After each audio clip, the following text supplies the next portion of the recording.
All right, hi guys, welcome back. It's number 6, honorable. Honor is one of those words that I find defies language. It defies definition. The dictionary, in fact, has 13 different definitions for it. And yet, as I read through those definitions, I find that none of them quite suit. None of them make a comprehensive statement as to what honor is. And yet, though the concept defies language, I think it is vitally important that we be able to wrap our minds around it because of all of the principles related to relationships. I'm pretty sure none is more inextricably linked to the principles, the fundamental principles of the gospel than honor is. So we're going to try to discover two things. Number one, establish a basic definition. And number two, identify the direct implications of that basic definition. So what is honor? Number one, the citation for every Medal of Honor recipient starts with the same phrase. And I quote, "For conspicuous gallantry and intrepidity at the risk of his life, above and beyond the call of duty, so-and-so did such and such."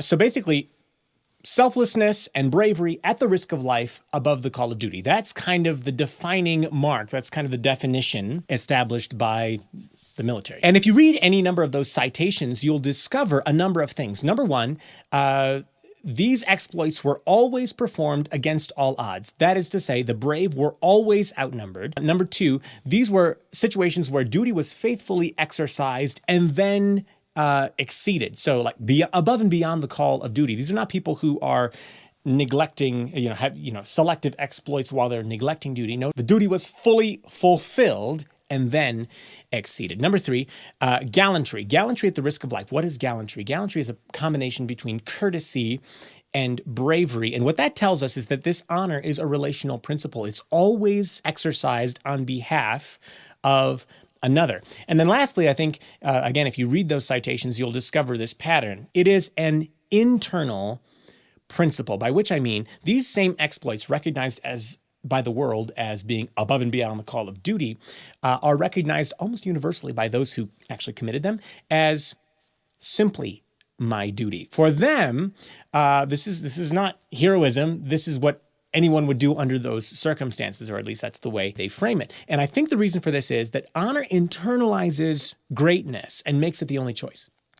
So for a man of honor to be confronted with an emergency, there's only one thing to do, and that is attempt the impossible. And because that's the only thing to do, this is nothing to brag about. This is nothing to write home about. This is not heroism. It's just reasonable service. Again, in the eyes of the man doing it. So this makes sense in context of one of the dictionary, those 13 dictionary definitions, which was a keen internal sense of ethics and integrity. So this is the definition we would use when talking about such phrases as "on my honor as a gentleman" or "my word of honor." Basically, the idea being communicated is my word, my honor, these things are a part of me, right? So to go back on my word would be to kind of betray myself or to lose part of myself.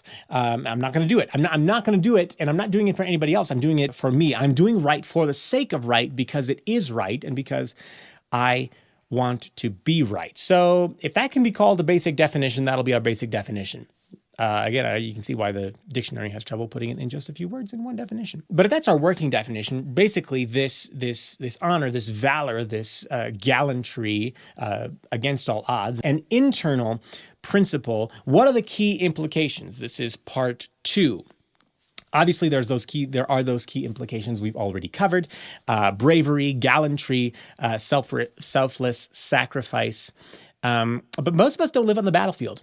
That's not the context in which most of us operate. So what are the practical implications of this principle applied in our context, in our relationships? To answer that question, I think we need to take one step farther back and explore this idea of responsibility. There is a kind of chain of command or a kind of a chain of responsibility built into the human family by God as his means of ensuring our guidance and our protection and our liberty when he's so far away. Basically, it's his way of helping us be his hands and feet to each other. God has made himself responsible for the human race, and he delegates that responsibility to various members of the human family in order to execute. his will. So we have this dynamic. Relationally, either you are responsible for someone you have a relationship with, or they are responsible for you, or both. In the case of a peer relationship, you would maybe share some kind of responsibility for each other. And we see this all throughout society. You might think, is that truly true? Parents are responsible for children. I think we all can agree with that. Older siblings, responsible in key ways for younger siblings. Brothers, responsible for sisters because they're men in training. Grandparents are responsible for kind of all of us, but then there comes a point in life when things change and we become responsible for them in key ways. In the church, it happens the same way. Pastors and elders, they're responsible for the flock. Husbands are responsible for their wives and families. Of course, gentlemen are responsible for ladies, and the list could go on. So we have this construction of responsibility, always going one way, the other, or sometimes mutual. And with this responsibility comes another principle, and that is the biblical concept of authority. And it says basically this: those responsible for me in whatever way have authority over me in those key ways. Now, before you freak out, let me give you an example. Law enforcement, policemen, they are responsible for my safety, right? Therefore, they have authority to give me speeding tickets, to prevent me or to discourage me from driving in a way that risks my own safety and the safety of others. They have authority because they have responsibility. Now, incidentally, they have no authority over my conscience because they're not responsible for my conscience. They have no authority over my relationships because they're not responsible for my relationships, just my safety. That's their job. And this authority is not inherent to them. It's delegated, right? They represent the authority of the law, a higher authority. Ultimately, all this authority comes from one place, Scripture tells us, and that authority comes from God. So all authority exercised on earth to keep society in order or to protect or to defend or to preserve liberty is authority that's been delegated by God for the preservation of humanity. So any member of the human family that has been delegated such authority is accountable to God for the use of that authority, whether it's a father, a policeman, a judge, a president. They need to show themselves approved to faithfully carry out the responsibility of that authority because he is the one to whom they are ultimately answerable. So there's the idea of responsibility and the idea of authority. We're going back to honor. Specifically, in my interpersonal relationships, what does this honor look like? What is internally motivated gallantry, unselfishness, and sacrifice? What does that look like? Both towards those for whom I'm responsible and those who I'm responsible for. Another way to say that would be, what does this honor look like to those when exercised towards those who have authority over me and those over whom I have authority? In both cases, you could replace the word with regard. And what is proper regard? What does that look like practically? I think I can summarize it in two ways. Number one, defer to authority. And number two, defend vulnerability. Now, I hear the bells ringing, going off in people's minds. What do you mean? Defer to authority, just period, just a blanket statement? What do you do? So most authority is corrupt these days. Nobody knows what they're doing. There's a lot more that can be said to clarify that statement, and I don't have time to clarify it today. Maybe I'll have to do a postscript video at some point. But for the purposes of this conversation, there are two ideas that we're going to be kind of wrestling with here because we're talking about reaching up and reaching down. And they are biblical submission. That's how I operate towards those who have authority over me, and biblical exercise of authority. That's how I operate towards those over whom I have responsibility. Both of these obligations are indestructible, by which I mean just because someone doesn't do their job doesn't mean now it's a free-for-all and I don't have to do my job. So on the first of those two things, as regards those that have responsibility over me, my duty to honor, as I read Scripture, I find my duty to honor is not predicated on their faithfully exercising or executing their duty to exercise their authority biblically. Think David and Saul, for example. Saul is obviously off his rocker.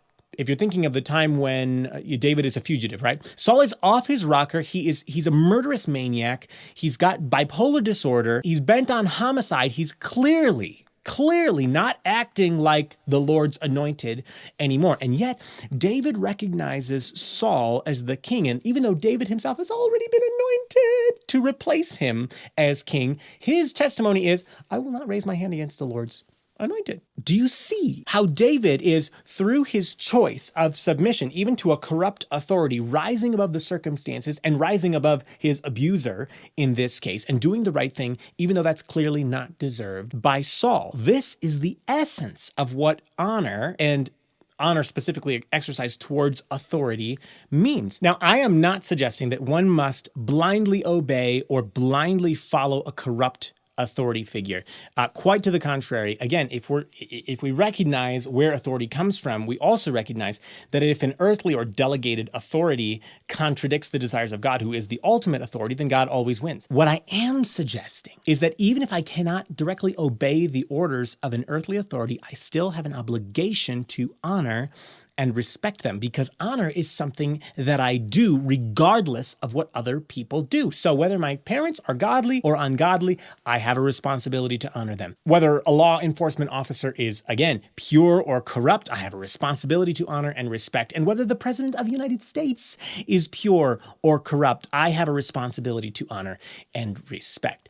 Again, to be clear, abusive parents, corrupt politicians, corrupt law enforcement, these are serious problems that need to be dealt with in a very serious way. But here's my point. Neither the dishonorable politician, nor the corrupt law enforcement officer, nor the parent that just doesn't understand is going to shake me from my duty or my commitment to be an honoring and honorable man myself. I'm not going to respond to their dishonor or their failure with more failure. Somebody has to get off the crazy train. And I think that somebody is you, and that somebody is me. I'm going to go out on a limb here. Risk getting crucified. This is incidentally my biggest caution, my biggest concern with certain social movements that are afoot these days. It's not that a certain color or a certain class of lives does or does not matter. It is that I don't care to stoop to dishonor in order to protest someone else's dishonor. Does that make sense? I don't think it helps. And there's also a concern that I have when I just look out at our generation in general, is specifically because we live in a democratic society, and I believe in democratic societies. But in a democratic society, we vote our authorities in and out of office. And when we do that, it's very easy to lose sight of the responsibilities and the honor that's inherently due to that office. So if we hate one authority figure, we just, make a social movement, go to the polls, vote in another. But then what happens is that philosophy extends into other areas of our life. And suddenly, if we don't like what our parents do, we just ditch them and look for another authority, usually a peer that agrees with us. No, and no, that's not the way it works. My parents might sometimes be wrong. They are. The police might sometimes be wrong. The president might sometimes be wrong. That does not release me from my obligation to honor them, period. Because once again, it's not about them. It's about recognizing and honoring the authority of God over my life, which is exercised through various members in the human family. Okay, so that was just part A. Part B, there's the other side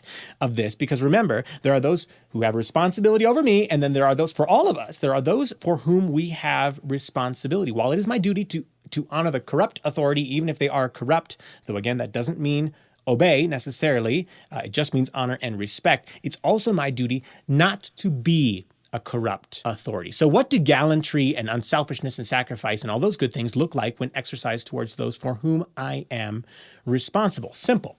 Have you ever heard the phrase survival of the fittest? No? Yes. Probably yes. This is a construction. It's an idea. I think it's the most harebrained idea ever coined by man. It wasn't really coined by man. It was founded by the enemy of our souls. And it is a legitimate in fallen nature, but it is not a legitimate pattern in the life of a man or woman who has embraced honor, and it's certainly not the principle on which heaven operates. And how do I know that? Because contrary to this natural selection pattern, Jesus, who was the most fit of all, came down and gave himself all for the weakest of us, the weakest members of the universe. It's the whole survival of the fittest flipped on its head. Heaven is obsessed with, actually, the survival of the weakest. This is, in just a few words, the metaphor that gives us guidance as to what what honor looks like when exercised towards those over whom we have authority. And if this were the reality, if this benevolence, this sacrifice, this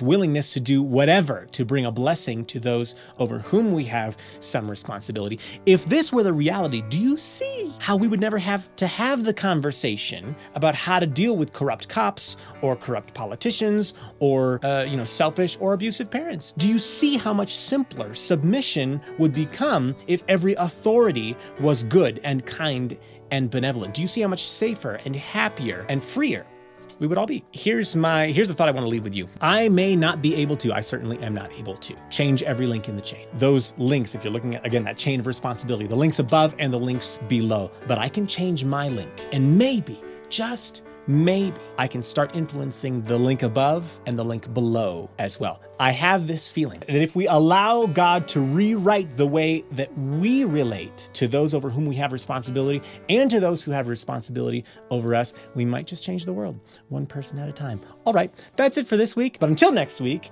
for the roar of the lion and the love of the lamb, I'm Sean Neblett, and this is The Lion and His Men.